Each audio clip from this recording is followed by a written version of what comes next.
Hello everybody, welcome back to my channel. আমি রিতম এবং আপনাদের প্রত্যেককে আবারও স্বাগত জানাই আমার এই চ্যানেলের আরেকটা নতুন ট্রাভেল ব্লগ দেখতে। আমার এই চ্যানেলে চলছে রাজস্থান ভ্রমণ সিরিজ। এই রাজস্থান ভ্রমণ সিরিজের আগের দুটি পর্বে আপনাদের জয়সলমেরের বিভিন্ন জায়গা ঘুরিয়ে দেখিয়েছিলাম। আগের পর্বে আমি দেখিয়েছিলাম আমাদের সোনার কেল্লা ঘুরে দেখবার অভিজ্ঞতা, পাটমোকি হাভেলি যাওয়া, কুলধারা গ্রামটি ঘুরে দেখা এবং অবশেষে আমরা এসে পৌঁছেছিলাম জয়সলমের সিটি থেকে 20 কিলোমিটার দূরে অবস্থিত স্যাম স্যান্ড ডিউন্সের কাছেই আমাদের ডেজার্ট ক্যাম্পে। এই সমস্ত গল্প নিয়েছিল আমার আগের দুটি ট্রাভেল সিরিজের এপিসোড। আপনারা যারা কোনো কারণে সেই পর্বগুলি দেখে উঠতে পারেননি বা ইউটিউব আপনাদের কাছে নোটিফিকেশন পৌঁছে দেয়নি, আজকের এই ট্রাভেল সিরিজটির থার্ড পর্বের কমেন্ট বক্স এবং ডেসক্রিপশন বক্সে পর্বগুলির লিঙ্ক পেয়ে যাবেন, সেখান থেকে অবশ্যই একবার ঘুরে দেখবার অনুরোধ রইল। আজকের এই নতুন পর্বে আমাদের ডেজার্ট ক্যাম্পের থাকবার অভিজ্ঞতা, ডেজার্ট সাফারির অভিজ্ঞতা এবং সর্বশেষে জয়সলমের থেকে ব্লু সিটি যোধপুর পৌঁছানোর গল্প শেয়ার করব আপনাদের সঙ্গে। দেখানোর অনেক কিছু আছে, আগেই ক্ষমা প্রার্থী, থার্ড এপিসোডটা আপলোড করতে একটু লেট হয়ে গেল। শারীরিক অসুস্থতার কারণে লাস্ট কয়েকদিন এডিটিং টেবিলে বসবার সুযোগ পাইনি।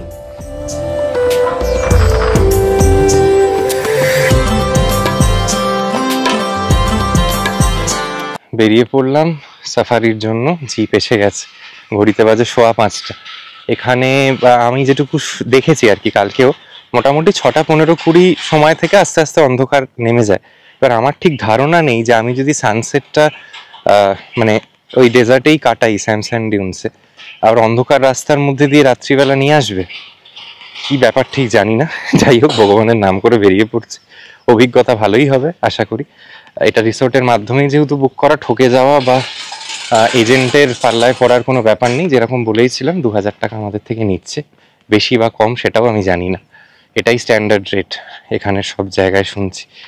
এইরকম দেখুন আমাদের রিসোর্টের পিছন দিকটা, বালি সেভাবে কিছুই নেই।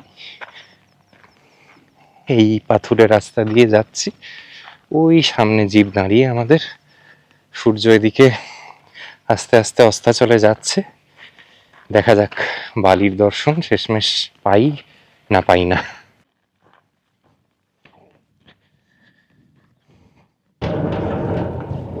বেরিয়ে পড়লাম দুর্গা দুর্গা করে। উনি আমাদের ড্রপ করে আবার চলে আসবেন, আমাদের বললো আপনারা ওখানে থাকবেন, আবার উনি সানসেটের পর আমাদের নিতে আসবে আর কি। বাবারে, ধরে বস।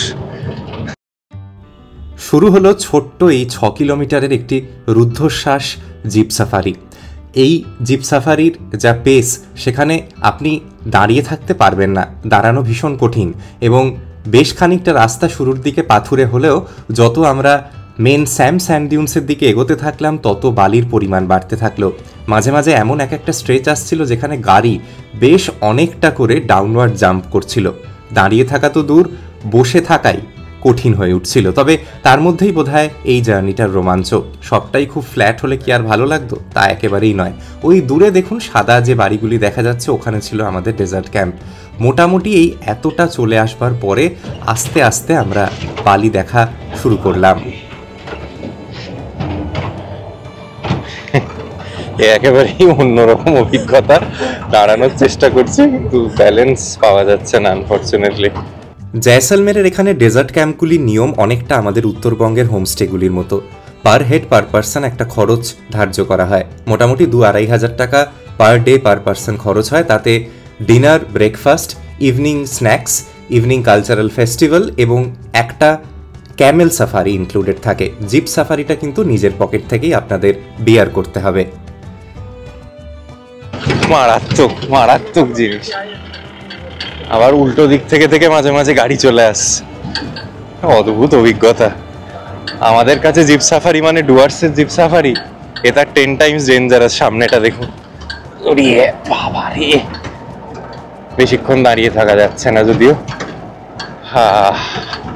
একেবারেই থার মরুভূমির মাঝামাঝি চলে এসছি আমরা।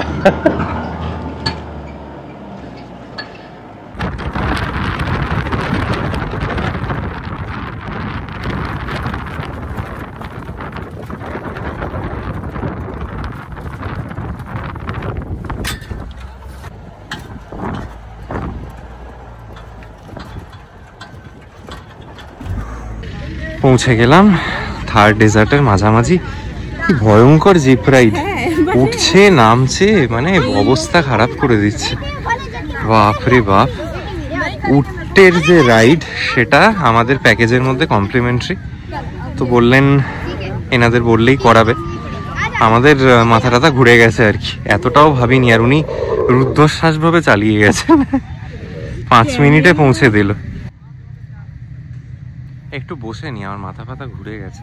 সত্যি কথাই এখানে এসে তৃষা মনে হচ্ছে না রুদ্ধশ্বাস রাজস্থান। বাবা, যারা রুদ্ধশ্বাসের 5 মিনিটের জার্নি হলো, আর আমি ওনাদের যত বলছি ভাই আস্তে চালা আস্তে চালা, এ শুনছেন। আর এই দেখুন এই উঠে চড়ে কিছু মানুষ যাচ্ছেন।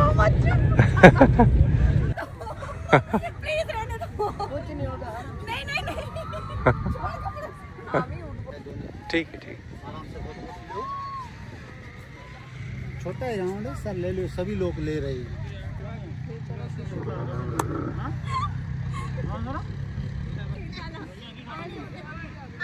জলদাপাড়াতে গিয়েও ঠিক যে কথাটা বলেছিলাম আমি আর তৃষা দুজনে আবারও বলছি, সেটা হচ্ছে আমি অ্যাটলিস্ট কনসিয়াসলি কোনো জন্তুকে বিনোদনের কাজে ব্যবহারের যে প্রথা আমাদের দেশে চলে সেটাকে সমর্থন করি না। তবে হয়তো এরা ডেজার্টে সে কাজটা করেই থাকে, their bodies are meant for it, but still আমি সেই জিনিসটিকে কোনোদিন সমর্থন করিনি, আজও করবো না। জলদাপাড়াতেও চড়িনি, এখানেও চড়বো না। আমাদের কিন্তু ক্যামেল রাইডটা ফ্রি, but I won't promote riding on an animal's back. আমার সেটা আমার বিবেকে বাঁধে কোথাও। আমি যত বড় হয়েছি আমার মনে হয়েছে যদি ছোটোবেলা কোথাও করেও থাকি সেগুলো অনুচিত করেছি, আর ভবিষ্যতে জ্ঞানতে এই কাজগুলো করব না। এতে কোনো বীরত্ব নেই। একটা জন্তু সে অনিচ্ছায় কিছুটা তার পেটের দায়, মানে তার পিঠে সে লোক না নিয়ে যেতে পারলে তার খাবার জুটবে না। তো এই একটা সমস্যা, তো আমি কখনোই সেটাকে করতেও বলবো না বা নিজেরাও করব না। উঠের পাশে দাঁড়িয়ে ছবি তোলা ওই অবধি ঠিক আছে, নাথিং বিয়ন্ড দ্যাট।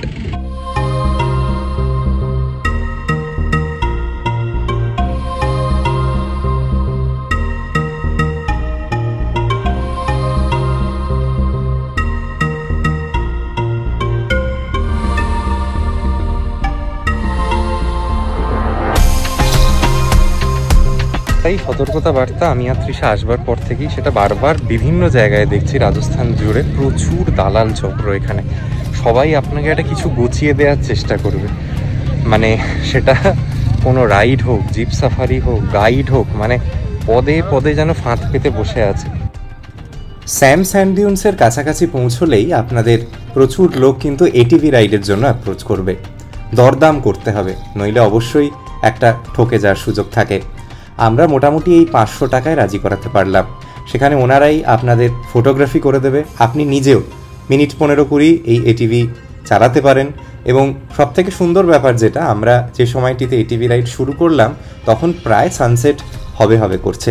সেই সময় না ডেজার্টের আশপাশের পরিবেশটাই যেন অন্যরকম হয়ে উঠেছিল। দারুণ অভিজ্ঞতা হলো। এর আগে এটিভি চালিয়েছি ঠিকই, তবে এটা কখনো যে জয়সলমেরের স্যাম স্যান্ডিউন্সে গিয়ে করতে পারবো এটা আশাই ছিল না। এটা একটা নতুন মজার জায়গা বলতে পারি। এবং যেরকম দেখতেই পাচ্ছেন এনারা এতটাই দক্ষ, জাস্ট বাই হ্যান্ড কন্ট্রোল ওনারা কিন্তু গোটা গাড়িটা চালাচ্ছিলেন এবং আমরা দুজন দারুণভাবে উপভোগ করলাম এই এটিভি রাইডটি। এটা কিন্তু আমার ব্যক্তিগত স্তরে জিপ সাফারিটার থেকেও অনেক বেশি এনগেজিং এবং এন্টারটেনিং মনে হয়েছে।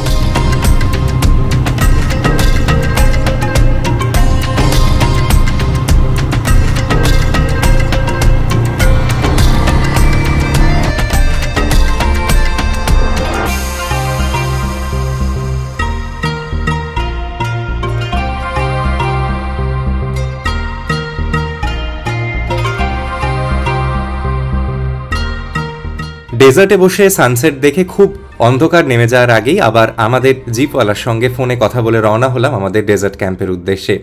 ডেজার্ট ক্যাম্পের বোধহয় মূল সৌন্দর্যটা সন্ধ্যের পরেই, এবং সেটা আমরা বুঝতে পারলাম ডেজার্ট ক্যাম্পে পৌঁছে। অনন্য অভিজ্ঞতা, যেরকম ভালো কালচারাল ইভেন্ট সেরকম ভালো ইভিনিং স্ন্যাক্স এবং ডিনারের ব্যবস্থাপনা ছিল। মন ভালো হয়ে গেল। এত ভালো কালচারাল ইভেন্ট অনেক দিন পর কোনো রিসোর্টে গিয়ে দেখলাম। সন্ধে নেমে যাওয়ার পরে আমাদের এই ডেজার্ট ক্যাম্পটা এরকম লাগছে দেখতে। আমাদের এই ক্যাম্পটায় আলো খুব কম। এবার আমার একটা মনে প্রশ্ন ছিল যে তার কারণ কি। তো এখানের যারা রিসোর্টটা চালান তারা বলছে যে দুটো প্রবলেম হয় আর কি খুব বেশি আলো থাকলে। একটা হচ্ছে পূর্ণিমার দিনে আকাশটার ভালো ভিউ পাওয়া যায় না, খালি চোখে পরিষ্কারভাবে আকাশটা দেখতে পাচ্ছি, তারা চাঁদটা ভালো দেখা যায়। আর এখানে পোকার সমস্যাও আছে যেহেতু আশপাশটা পুরোই জঙ্গলের মতো এরিয়া। তো এইখানে ওনারা ওই জন্য খুব একটা আলো দেয়নি, ঘরেও মোটামুটি 2 থেকে 3টে আলো, বাট ওপেন যে প্রেমাইস আর কি সেখানে কিন্তু অ্যাম্পল আলো আছে, খুব একটা অসুবিধা হওয়ার কথা নয়। তবে আমি যেটা সাসপেক্ট করছি এই যে ব্লকটা আর কি, এই ব্লকে সম্ভবত একমাত্র বোর্ডার হিসেবে আমরাই আছি। কোনো রুমে কিন্তু কোনো আলো জ্বলতে আমি তো দেখছি না। এনাদের টোটাল 41টা টেন্ট আছে, 41 টেন্টস আর দেয়ার, তার মধ্যে মাত্র আজকে 10টায় বুকিং আছে বললো। তো ঠিক জানি না এখন গোটাই এই জয়সালমেরের বাজার মন্দা নাকি স্পেসিফিক্যালি এইবারের সিজনটায় গন্ডগোল সেটা জানা নেই।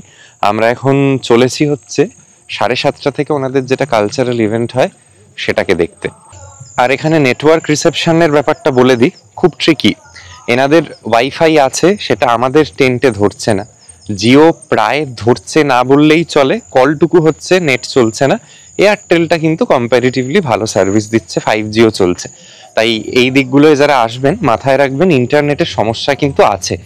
2025-এও এত কিছু উন্নতির পরেও Jaisalmer is still partly connected, এবং আপনি যখন স্যান্ডিউন্সের ওখানে যাবেন ওখানে তো নেটওয়ার্কের আরোই সমস্যা। আমাদের ওনারা বললেন যে এই যখন ইভিনিং এই কালচারাল অ্যাক্টিভিটিটা হবে ওনারা নাকি আবার স্টার্টার টাইপের জিনিস সার্ভ করে। তৃষা, তোর ক্যাম্পটা কেমন লাগছে? এমনি টেন্টগুলো ভালোই, কন্ডিশনও বেশ ভালো, মানে ওয়াশরুম থেকে শুরু করে রুম সবই ভালো। বাট ব্যাপারটা হচ্ছে যে অ্যাকচুয়াল ডেজার্টের যে অংশটা সেটা মনে হয় সামগ্রিকভাবেই অনেক কমে গিয়েছে। এখানে বলছে রেনের পরিমাণ অনেক বেড়ে গেছে, ওই জন্য চারিদিকে গাছ টাছ বেশ এখন বেড়ে গেছে। এবার ওই জন্য হয়তো এই মানে বালিয়ারি যে পার্টিকুলার অংশটা সেটা অনেক পিছিয়ে গেছে, সেই কারণে এইগুলো একটুখানি মনে হচ্ছে না অনেকটা দূরে, মানে আমরা বালিয়াড়ি থেকে অনেকটা দূরে আছি। এমনি অ্যাসাচ আর কোনো সমস্যা নেই। হ্যাঁ, মানে খুব ওয়েল মেইনটেইনড এমনি। হ্যাঁ, অনেকটা জায়গা জুড়ে প্রপার রিসর্ট আর কি। এইখানে অনুষ্ঠানটি হচ্ছে, এখানে ওনাদের ডেডিকেটেড কিন্তু একটা খাবার এবং বসবার জায়গা আছে। তুই আগে যা, তুই আগে।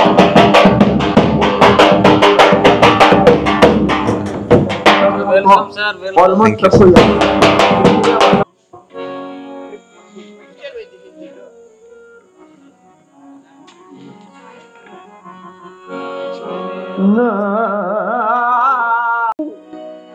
আপনারা দেখেই নিশ্চয়ই খানিকটা আন্দাজ করতে পারছেন, তবে আপনারাও যারা প্রথমবার হয়তো আমাদের মতো এইরকম ডেজার্ট ক্যাম্পে গিয়ে থাকবেন তাদের কয়েকটা বিষয়ের ব্যাপারে একটু জানিয়ে দেওয়া দরকার।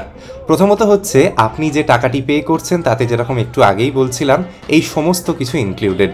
নাচে গানে বিভিন্ন পারফরমেন্সের মাধ্যমে এনারা আপনাদের মন জিতে নেবে, এবং আমাদের যে ট্রুপটি পারফর্ম করছিল তাদের মধ্যে এই যে মহিলা তিনি অসম্ভব রকম স্কিল্ড। তিনি কিন্তু দেশব্যাপী বিভিন্ন এরকম যে ট্যালেন্ট হান্টস হয় সেখানেও মানে প্রতিযোগী ছিলেন এবং কয়েকটাতে বোধহয় জিতেওছেন। ভীষণ ভীষণ ভালো লাগলো এনার পারফরমেন্স। সমস্ত কিছু দেখাচ্ছি না, তাহলে খানিক বোরিং লাগতে পারে, তবে হ্যাঁ এটুকু বলতে পারি cultural event was mind blowing. এর বাদেও কিন্তু আপনারা এই কালচারাল ইভেন্ট দেখতে দেখতেই নানা রকম স্ন্যাক্স আইটেম পাবেন, সেটা চা কফি থেকে শুরু করে veg starter, non veg starter. একটা মুহূর্তের জন্য আপনাদের বোর লাগবে না, এবং যেরকম অন্যান্য জায়গাতেও হয়ে থাকে এখানেও অন্যথা নয়। ক্রাউডের সঙ্গে ওনারা একটা এনগেজমেন্ট করে রাখবার চেষ্টা করেন, এবং যেরকম দেখতেই পাচ্ছেন তৃষাকে ওনারা স্টেজে গিয়ে ডান্স করবার জন্য আহ্বান করলো, এবং শুধু তৃষাই নয় অন্যান্য বাচ্চাদের নিয়ে নানা ইভেন্টস হয়। এবং রাত্রিবেলা যত সময় এগোতে থাকে আমার মনে হয় 9:30-10টার পরে ওনারা আধ ঘন্টার জন্য একটা ডিজে নাইটও করে, সেটা হচ্ছে যারা একটু মত্তভাবে নাচ গান করতে চান তাদের জন্য। তবে আমার কিন্তু মন কেড়েছিল ওনাদের এই কালচারাল ইভেন্টের সেকশনটা, এবং hats off to the entire troupe. যেরকম ভালো ওনাদের ব্যবস্থাপনা দেখলাম এই রিসোর্টটির, সত্যি প্রশংসা করতে হয়। রাত্রির বেলার ডিনারেও ভেজ ননভেজ নানা রকম পদ ছিল, কারুরই এরকম মনে হবে না যে আমার মনোমতো খাবার পেলাম না। দারুণ ব্যবস্থাপনা, এবং সব থেকে যেটা সুন্দর লাগলো সেটা হচ্ছে ওনাদের এই যে সিটিং এরিয়াটা ছিল সেটা ভীষণভাবে well maintained. Attached washroom area ছিল। এই যে স্টেজটি দেখছেন এটা কিন্তু একটু পার্মানেন্ট স্টেজ, এখানে কিন্তু মেকশিফট কোনো অ্যারেঞ্জমেন্ট ছিল না। নানা গানে, খাওয়া দাওয়া, আনন্দ মজায় আমাদের বিকেলটা খুব খুব ভালো কাটলো। ডেজার্ট ক্যাম্পটির রুম, এখানের খাবারের ব্যবস্থাপনা, প্রত্যেকটি স্টাফের ব্যবহার এবং ওভারঅল এই ইভিনিং কালচারাল ইভেন্টটা দেখে অবশ্যই এই রিসর্টটাকে আমি রেকমেন্ড করতে পারি। তবে মাথায় রাখবেন এখান থেকে বালিয়াড়িটা একটু দূরে পড়বে। আমাদের এই ডেজার্ট ক্যাম্পটি থেকে কিন্তু সূর্যোদয় আমরা দারুণ সুন্দরভাবে উপভোগ করলাম। আমরা অক্টোবরের মাঝামাঝি সময় গেছিলাম, কিন্তু সেই সময়ও কিন্তু ভোরবেলায় হালকা একটি শীতের পোশাকের প্রয়োজনীয়তা পড়ছিল। বলার অপেক্ষা রাখে না, যারা ডিসেম্বর বা জানুয়ারিতে যাচ্ছেন সেই সময় কিন্তু ভোরবেলা হাড় কাঁপানো ঠান্ডা থাকবে। কি অপূর্ব সূর্যোদয়ের মুহূর্ত দেখুন আমাদের ডেজার্ট ক্যাম্প থেকে আমরা দেখেছি, তা সত্যিই ভুলবার নয়। আর সব থেকে মজার ব্যাপার হচ্ছে ডে টেম্পারেচার্স ভীষণ রকম আনপ্লেজেন্ট হলেও বিকেলের পর থেকে এই ধরুন পরের দিন সকাল 9টা সাড়ে 9টা অবধি কিন্তু আশপাশের যে ওয়েদার সেটা ভীষণ রকম মনোরম পেয়েছিলাম আমরা। ডে টেম্পারেচার্স বেড়ে যায় 34-35 অবধি চলে যায়, এবং দেখুন আমাদের এই ডেজার্ট ক্যাম্পটিতে কিন্তু ময়ূরও দেখা যাচ্ছে। Hello, good morning everybody. আজকে 19শে অক্টোবর 2025। আমরা এখন আছি আপাতত জয়সলমেরে। রাজস্থান ট্রিপের আজকে আমাদের তৃতীয় দিন। আজকে আমরা এই স্যাম ডেজার্টের কাছ থেকে সরাসরি গাড়ি নিয়ে চলে যাব যোধপুর, যা এখান থেকে কম বেশি 300 কিলোমিটার দূরে। সড়ক পথে সময় নিতে পারে 6 ঘন্টা। মানে এখান থেকে গুগল ম্যাপস দেখাচ্ছে 5 ঘন্টা 15 মিনিট যদি হয়তো ননস্টপ যাই। তবে আমরা ননস্টপ তো যাবো না, ব্রেক নেবই অবশ্য, হয়তো 2টো ব্রেক নেব। তো সময়টা 6টা তো হবেই। এখন ঘড়িতে বাজে 9:15 মতো। আমরা হয়তো 9:30 নাগাদ স্টার্ট দেবো আজকে। আশা করি 3:30-র মধ্যে আমরা যোধপুর পৌঁছে যাব। যোধপুরে আমরা একদম ক্লক টাওয়ার এরিয়ার কাছেই একটি হোটেল নিয়েছি। আমাদের হোটেল থেকে মেহরানগড় ফোর্ট এবং পাশের লেক খুব সুন্দরভাবে দেখা যায়। একটি মানে নতুন বুটিক হোটেল করেছে ওখানে, তো সেখানেই আমাদের রুম নেয়া। আজকের এই গোটা পর্বটা দেখতে থাকুন, আমাদের এই রোড ট্রিপের এক্সপিরিয়েন্স এবং বাকি আরও অনেক কিছু আপনাদের সঙ্গে শেয়ার করবার আছে। আর কালকে যে জায়গাটিতে ইভিনিং কালচারাল অ্যাক্টিভিটিস হয়েছিল সেখানেই সম্ভবত এখন ওনারা ব্রেকফাস্টের প্ল্যাটারটা সাজিয়ে দিয়েছেন।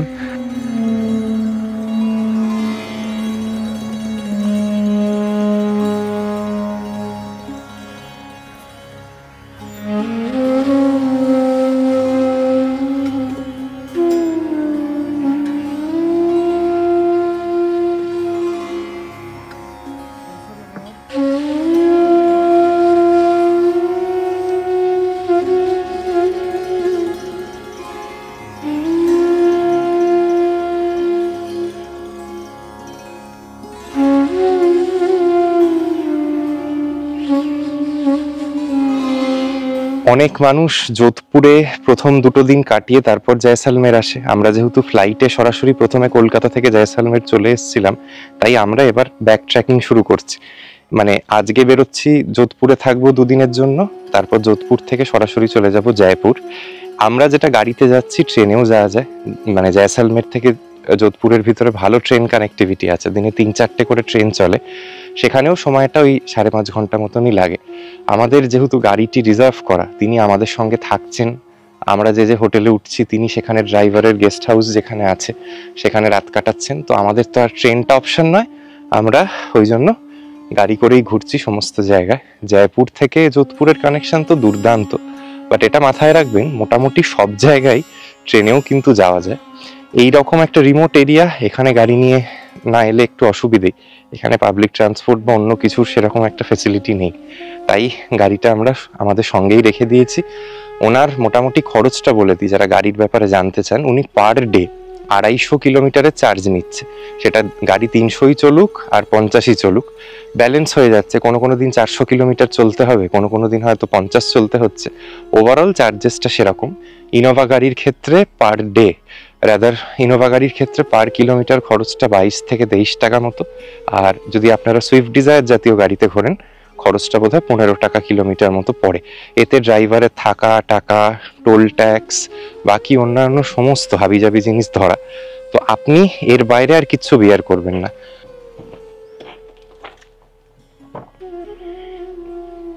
আমাদের ডেজার্ট ক্যাম্পটা যেখানে ছিল, যেরকম সকাল থেকেই বলছি, সেখান থেকে প্রপার আর কি 5-6 কিলোমিটার দূরে গেলে স্যাম ডেজার্ট বা স্যাম ডিউন্স গুলোয় পৌঁছানো যায়।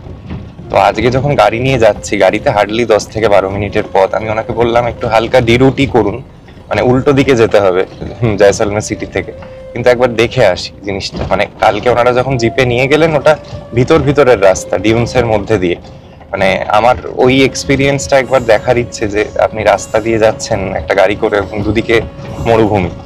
তো সেই ভিউটা কিন্তু এই জায়গাটায় হবে না, এই ভিলেজটায় সেই ব্যাপারটা নেই, ওটা আরেকটু আগে যেতে হচ্ছে। লেটস সি কিরকম কি দেখতে পাই।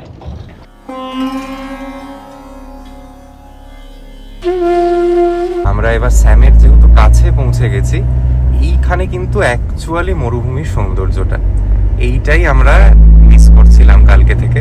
এখানে জিপ, ক্যামেলস সবকিছু রেডি আছে, এটিভি রাইডার্সদেরও পাবেন।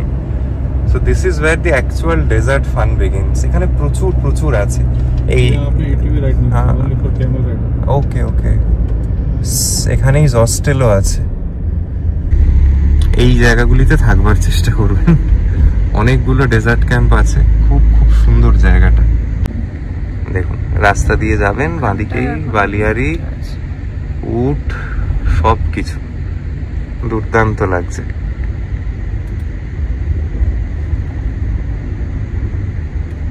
দেখুন এখানে আবার একটা নতুন রিসোর্টও হয়েছে, ডেজার্ট ক্রাউন রিসোর্ট বলে।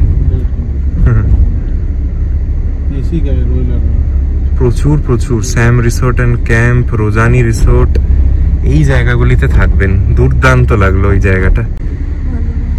দেখুন ডেজার্টটা কত কাছে, রাস্তার এপার আর ওপার, আপনি পায়ে হেঁটেও সারাদিন ঘুরতে পারেন ডেজার্টের মধ্যে। আমারও দেখা হলো, আপনাদেরও জানিয়ে রাখা হলো, স্যামেই থাকুন, এক্স্যাক্ট স্যামে। মানে আমরা এখান থেকে আবার ইউটার্ন নিয়ে নিচ্ছি টুয়ার্ডস দ্য সিটি। আরো 2 কিলোমিটার দূরে গেলে স্যামের ভিলেজটাও পাবেন আপনারা, চাইলে যেতে পারেন। তারপরে আর ট্যুরিস্টদের অ্যালাউ করে না, কারণ বর্ডার এরিয়া খুব কাছে ওখান থেকে। জয়সলমেরের এই অপূর্ব বালিয়ারিকে পিছনে ছেড়ে আমরা রওনা হলাম 300 কিলোমিটার দূরে অবস্থিত ব্লু সিটি যোধপুরের দিকে।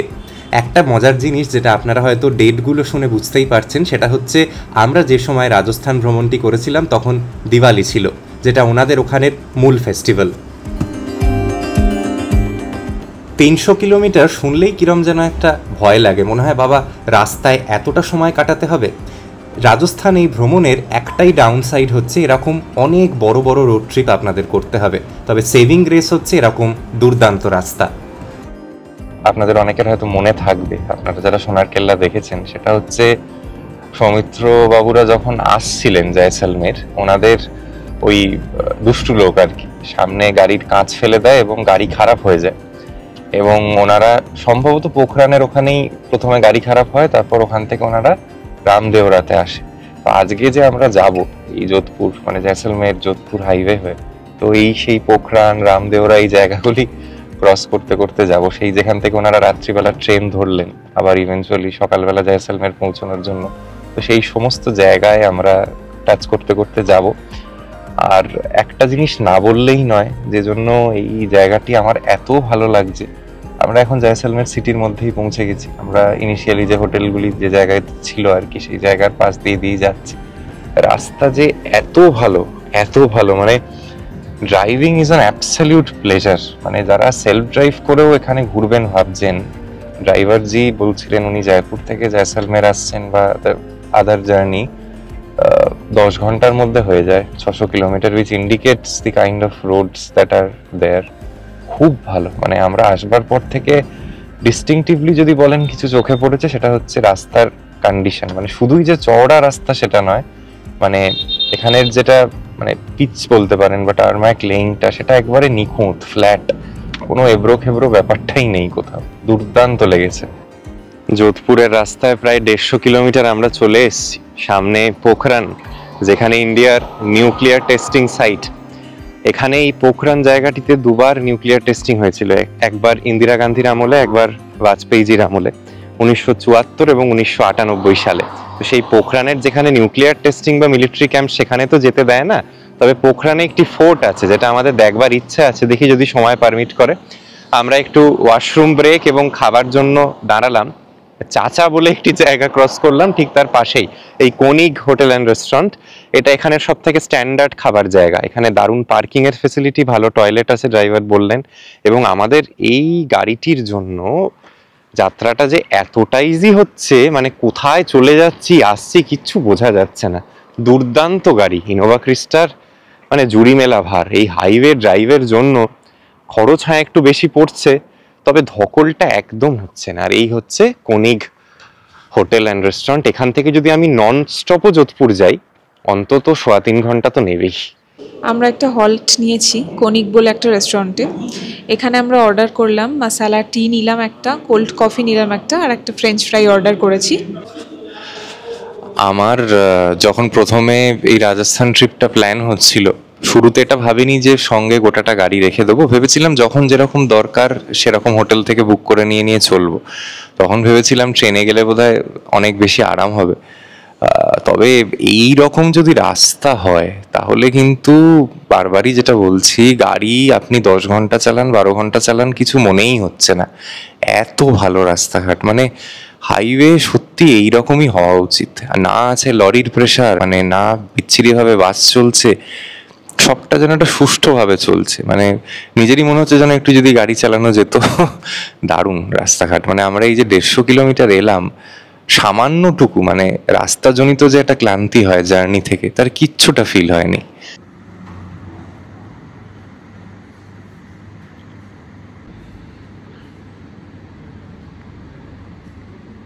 কোল্ড কফি এলো এই প্লাস্টিকের গ্লাসে। কোল্ড কফিটা আমরা অনেকদিন পর খেলাম। হ্যাঁ, যত্ন করে ধরতে হবে।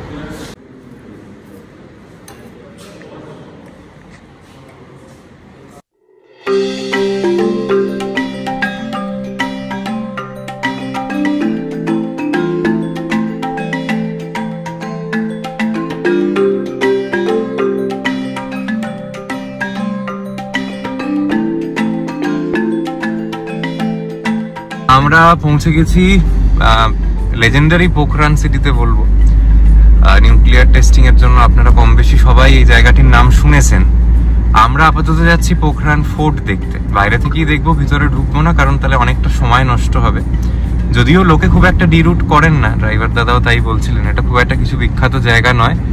তবে এই জায়গাটির ব্যাপারে এত শুনেছি, এত খবরে এর নাম শুনেছি, একবার পা দেওয়ার ইচ্ছে করলো এখানে আসার।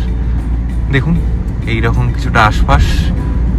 ঠিক কোথায় নিউক্লিয়ার টেস্টিং হয়েছে সেটা তো আর জিপিএস আপনাদের গাইড করবে না, তাই সেখানে পৌঁছানো যাবেও না। এবং সেখানে রেডিয়েশনের রিস্ক অবশ্যই আছে যদি কেউ আশপাশের লোকজনের থেকে জেনে পৌঁছেও যায়।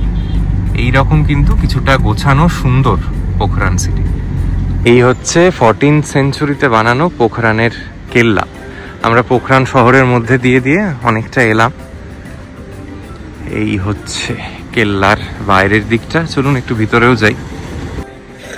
এই হচ্ছে কিছুটা পোখরান ফোর্টের বাইরের অংশটা, যদিও অন্যান্য ফোর্টগুলোর মতো অতটা ম্যাসিভ নয়। রেড এবং ইয়েলো স্যান্ডস্টোন দিয়ে বানানো 14th সেঞ্চুরির সময়। এবং এখানে যে আর্কিটেকচার, তাতে মুঘল এবং রাজপুত আর্কিটেকচারের দুটোরই একটা মেলবন্ধন চোখে পড়ে। এখন যদিও খুব একটা আর কিছু অবশিষ্ট নেই, 50 টাকা করে টিকিট পড়লো এখানে ঢোকবার জন্য।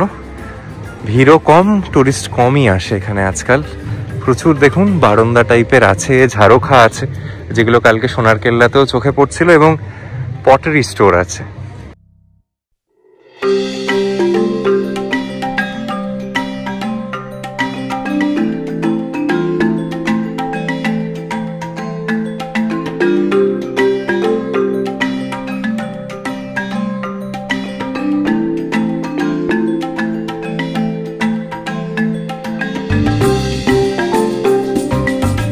পোখরান ফোর্ট দেখে আমরা সরাসরি রওনা হলাম যোধপুর সিটির উদ্দেশ্যে। রাস্তায় যাওয়ার পথে কিন্তু মাঝে মাঝে আপনারা এরকম ক্যামেলসও দেখতে পাবেন, এবং স্যান্ড ডিউন্সগুলি আগে যতটা ভিজিবল ছিল এখন আর ততটা নেই। সেখানে নানা গাছ গজিয়ে যাওয়ার দরুন সেই বিউটিটা অনেকটাই নষ্ট হয়েছে। আমরা এই যোধপুর সিটি পৌঁছানোর আগে ফাইনালি আরেকটা ব্রেক নিয়েছিলাম মারওয়ার বলে একটি রেস্টুরেন্টে, যেখানে আমরা দুপুরে জমিয়ে লাঞ্চ করেছিলাম। আর এই হচ্ছে আমাদের সারথি কিষণজি, যার সাহায্যেই আমরা এত সুন্দরভাবে এই রোড ট্রিপগুলো করতে পেরেছিলাম। এই মারওয়ার রেস্টুরেন্টে কিন্তু খুব ভালো লাল মাছ এবং অন্যান্য ননভেজ খাবার পাওয়া যায়, তাই উনি আমাদের সেখানেই নিয়ে যান। ভিতরের সাজসজ্জা বেশ সুন্দর ছিল এবং আমাদের সেদিনকে দুপুরের লাঞ্চ কিন্তু বেশ ভালো মতো হয়।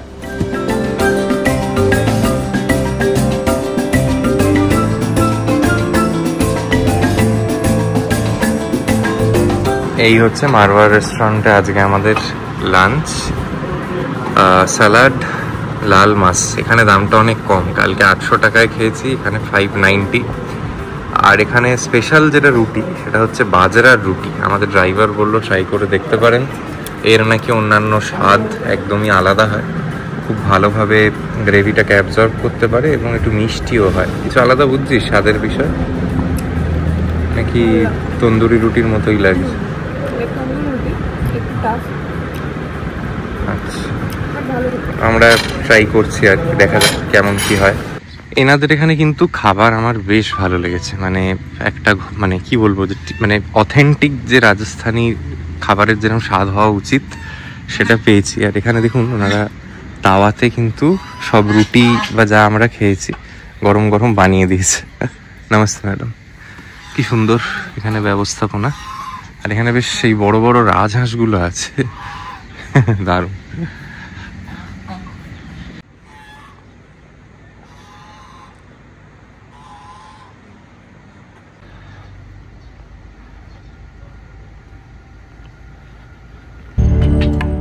রাজস্থানে যে খুব সুন্দরভাবে দিওয়ালি ওনারা উদযাপন করেন তা আমরা অনেক শুনেছিলাম, তবে সেটা চাক্ষুষ দেখার সুযোগ হলো যোধপুর পৌঁছে।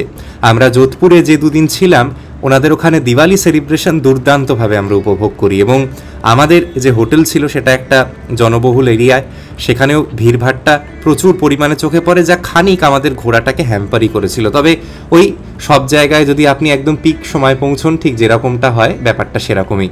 যোধপুর সিটিটাও দুটো ভাগে বিভক্ত। নতুন সিটির যে অংশ সেটা বেশ চওড়া পরিষ্কার রাস্তাঘাট, তবে আমরা যে দিকটায় ছিলাম সেখানটা কিন্তু ওল্ড সিটির মধ্যে এবং হোটেলের একদম সামনে অবধি গাড়িও যায় না। আমাদের ড্রাইভার দাদা একটি জায়গায় ছেড়ে দেয়, সেখান থেকে অটো নিয়ে আমরা হোটেলে পৌঁছই। ঘড়িতে বাজে এখন বিকেল 4:30। আমাদের প্রায় 7 ঘন্টা নিয়ে নিল বেরোনোর পরে। আমরা যদিও দুটো স্টপ নিয়েছিলাম। আমরা যোধপুরের ওল্ড সিটিতে পৌঁছে গেছি, ডান দিকে দাদা বলছেন চলে গেল যোধপুরের রেলওয়ে স্টেশন। আর যেহেতু আজকে এখানে ছোটি দীপাবলি, কালকে দীপাবলির সেলিব্রেশন আছে, তো এখানে আজকে ভিড় প্রচুর। বিকেলের পরে আমরা যখন মার্কেটে হাঁটতে বেরোবো কিছুটা আন্দাজ পাবেন। আজকে তো আর ঘোরার কিছু নেই, আমাদের কাল দেখার যা সব কালকেই দেখবো সকাল থেকে। আমাদের যেটি হোটেল সেটা একদম ওল্ড সিটির প্রপার জায়গায়, ক্লক টাওয়ারের কাছে, তো সেখান অবধি হয়তো এই বড় গাড়ি যাবেও না, আমাদের কিছুটা অংশ অটো করে যেতে হতে পারে, দেখা যাক কি হয়। আমাদের হোটেল থেকে কিন্তু মেহরানগড় ফোর্টটা দেখা যায়, মানে রুম থেকেই দেখা যায়, সেরকম তো অ্যাটলিস্ট ছবিতে দেখেছিলাম। Let's see. অবস্থা দেখুন, ভিড়ভাট্টা মানে আলাদা লেভেলে। এমনি ঘিঞ্জি রাস্তা, তার উপর দীপাবলির ভিড়। বাপরে, এই মার্কেটগুলো এমনি ভালো, টুকটাক কেনাকাটি করতে যারা আসবে এখানে অনেক রিজনেবল রেটে পাওয়া যাবে, এটুকু বোঝাই যাচ্ছে, কারণ এগুলো অনেকটা সেই হোলসেল মার্কেটের মতো। আমাদের ড্রাইভার জি আমাদের ক্লক টাওয়ারের সামনে ছেড়ে দেন এবং সেখান থেকে একটি অটো নিয়ে আমরা রওনা হই আমাদের হোটেল কাঙ্কারিয়া হেরিটেজের উদ্দেশ্যে। আমাদের এই ট্রিপে থাকা সেরা হোটেলটি ছিল এই যোধপুরেই। অবশেষে এক অন্ধ গলির মধ্যে আমাদের এই হোটেল কাঙ্কারিয়া হেরিটেজ। হোটেলটি অত্যন্ত ভালো, বাট খুঁজে পাওয়া ভীষণ টাফ। হোটেলটিতে প্রবেশ করি, চলুন। বাইরে থেকে কিছুটা এরকম দেখতে, ভিতরে একটা হাভেলি টাইপের ফিল আছে। এইটা রিসেপশন এরিয়া, সুন্দর বসবার জায়গা। এখানে একটা এর ভিতরেই একটা গিফটিং শপ মতো আছে, দেখছি প্রচুর জিনিস বিক্রি হচ্ছে। যে জন্য আমার এটা নেয়া সেটা হচ্ছে এর 5th ফ্লোর থেকে এই বিকেলে 7টা থেকে 10টা লাইভ মিউজিকের সঙ্গে ফুড ওনারা সার্ভ করেন। মেহরানগড় ফোর্টের এরকম দুর্দান্ত ভিউ আছে এবং আমাদের যেটা রুম, যদি ওনারা ওনাদের কমিটমেন্ট রাখেন তাহলে সেখান থেকে গুলাবসাগর লেক এবং ফোর্ট দুটোই দেখা যাবে। এটা একটু কিন্তু হেরিটেজ টাইপের প্রপার্টি, সুন্দর, ভিতরটা বেশ সুন্দর। আচ্ছা, আবার এখানে সব থেকে বড় সুবিধা হচ্ছে এখানে লিফটও আছে, এটা আমি জানতাম না। বাহ, সিঁড়ি ভাঙারও দরকার নেই।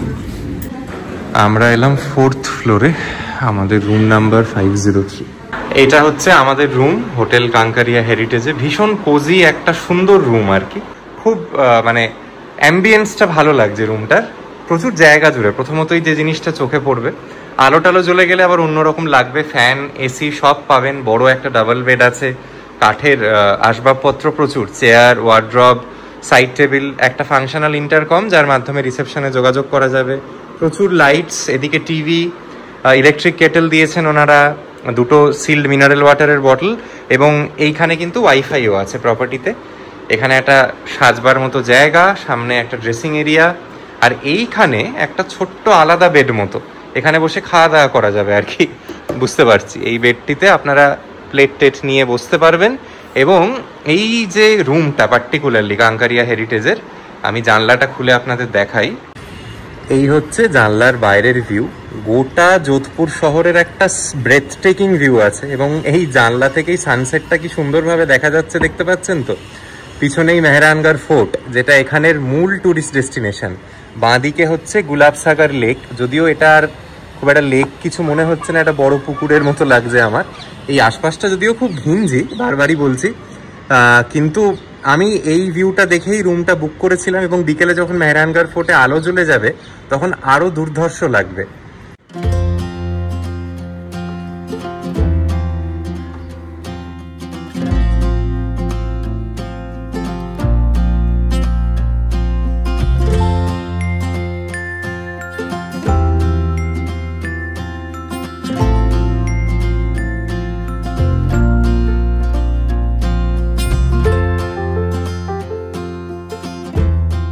আর এটা হচ্ছে রুমের সঙ্গে লাগোয়া বাথরুম। বাথরুমটাও প্রচুর জায়গা নিয়ে, প্রচুর স্পেশিয়াস।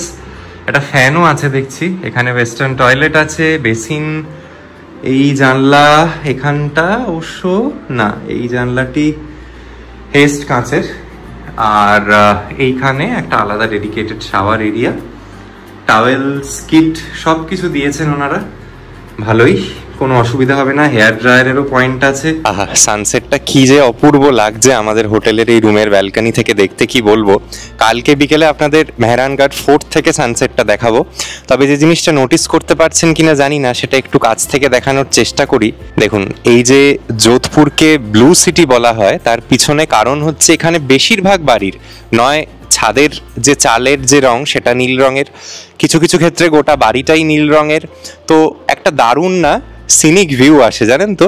মানে মেহরানগড় ফোর্ট থেকে আপনি যদি নিচের দিকে দেখেন তাহলেও একটা দারুণ ভিউ পাবেন, এবং আমাদের হোটেল থেকে যখন আমি মেহরানগড় ফোর্টের দিকে দেখছি তখনও কিন্তু একটা দারুণ ভিউ লাগছে। মানে অনেক, মানে আমি বলবো 30 to 40% বাড়িতে মানে কোনো না কোনোভাবে টাচ অফ ব্লু আছে। মানে মূলত বলে এখানে এই ব্লু রংটির ব্যবহার করা হয় যাতে হিটটা কম থাকে। তো সেটাই হয়তো লজিক্যাল কারণ, কিন্তু দেখতে দুর্দান্ত লাগে সেটার জন্য। কেমন লাগলো আপনাদের হোটেল কাঙ্কারিয়া হেরিটেজ? আমার দুর্দান্ত লেগেছে। এখানের প্রথমে যে পা দিয়েই একটা পজিটিভ ভাইব পাওয়া যায় না, সেটা আমি পেয়েছি। স্টাফেদের ব্যবহার ভীষণ ভালো, লিফট আছে, এত সুন্দর কোজি রুম, এত সুন্দর ভিউ। এই রুমটি আপনারা যে কোনো অনলাইন পোর্টাল থেকে তো বুক করতেই পারেন। তবে আমরা যেরকম শুরুর পর্বগুলিতেও বলেছি, আবারও বলছি, আমাদের এই গোটা ট্রিপটা গাড়ি, হোটেল, সাইট সিইং এর প্ল্যান সব সাজিয়ে দিয়েছে ট্যুর পিকার্স, যে ট্রাভেল অর্গানাইজেশন, তাদের সঙ্গে সরাসরি যোগাযোগ করে নেবেন। আপনারা অনেকেই এই কমেন্টটা করবেন বা করছেন অলরেডি, যে ড্রাইভারের নাম্বার বা হোটেলের কন্ট্যাক্ট নাম্বার। আমি আলাদা করে কোনোটাই দিতে অপারক এক্ষেত্রে, কারণ গোটা বুকিং বা সমস্ত হেডেকটাই করেছে কিন্তু আমাদের ট্রাভেল এজেন্সি। আমার কাছে ইন্ডিভিজুয়াল কন্ট্যাক্টসগুলো নেই। তো আপনারা সরাসরি তাদের সঙ্গে যোগাযোগ করে নিতে পারেন, এবং আপনাদের দরকার বাজেট মতো রুম ওনারা করে দেবেন। এই যে রুমগুলো, এগুলো কিন্তু এই হোটেলের সব থেকে ভালোর দিকের রুম। তবে যেগুলো ধরুন আর একটু লোয়ার ফ্লোরসে বা যেগুলো ব্যাক সাইডে, যেখান থেকে ফোর্টের ভিউ নেই, সেখানের খরচটা অনেকটাই কম হবে। একটু ভিতরের দিকে এখানে গাড়ি টাড়ি নিয়ে এলে অবশ্যই থাকতে আমি সাজেস্ট করবো না। যারা পাবলিক ট্রান্সপোর্টে ট্রাভেল করতে চান, এমনকি বাইক নিয়েও আসছেন, তাদের অসুবিধা হওয়ার কথা নয়।